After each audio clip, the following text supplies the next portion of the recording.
Hey viewers, about 6 years ago I was going to overhaul some RST forks, but I didn't have a tool to remove the adjuster cap, and the actual tool was not available anywhere that I could find.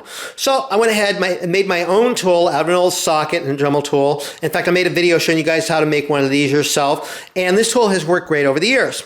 But times have changed. The actual tools to remove these are still pretty hard to get, though I did manage to get one. But new to the world of fabrication are 3D printers, and they're totally cool.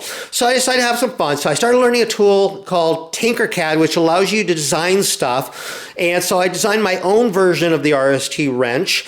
Now, I'm fortunate enough that some of my local libraries have 3D printers for people to use. So I took the file to the library and printed it there.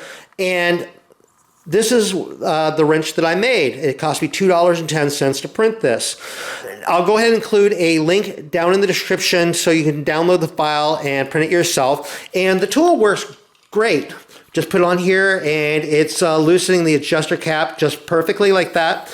Now, I know some people are going to say, oh, my libraries don't have 3D printers. That's okay. There's other places to get stuff printed. There are some places like that do business things like UPS stores and maybe Staples. They might have 3D printers for and print stuff for you. There's online places where you can submit the file, pay them, and they'll print the thing and ship it to you. So don't ask me to print one of these for you because I ain't going to do it.